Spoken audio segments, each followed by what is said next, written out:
আমাদের দুজনকে খাবার দিচ্ছ, তোমরা খাবে না? আমরা তো রোজা, আজ থেকে রোজা শুরু হলো।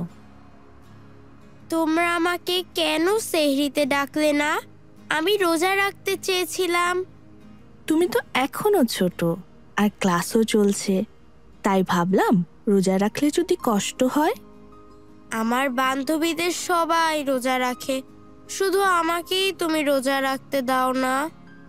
ঠিকই তো, রোজা রাখলে একটু ক্ষুধার কষ্ট তো সবারই হয়। আর এখন থেকে প্র্যাকটিস না করলে পুরো মাস রোজা রাখবে কি করে? ঠিক আছে মা, আমি কাল সেহরিতে তোমাকে ডেকে দেব। আমিও রোজা রাখবো। ঠিক আছে বাবা, তোমাকেও ডাকবো।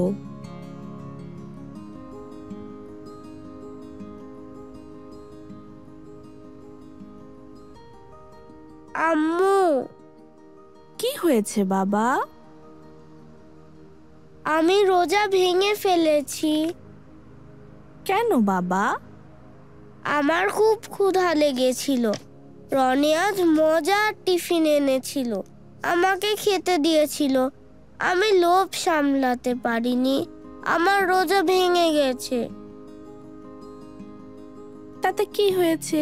তুমি যে আজ একবেলা রোজা রাখলে, এটাই অনেক। এভাবে আস্তে আস্তে প্র্যাকটিস করে তুমিও পুরো দিন রোজা রাখতে পারবে। কিন্তু মাহি আপু তো পুরো দিন রোজা রাখতে পারে।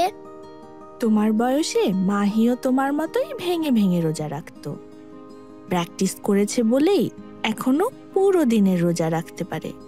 তুমিও পারবে। সত্যি? হ্যাঁ, সত্যি বাবা। আজ আমি টিফিনে প্যানকেক এনেছি, এসো খাই। কেন? প্যানকেক তো তোমার ভীষণ প্রিয়। আজ আমি রোজা রেখেছি।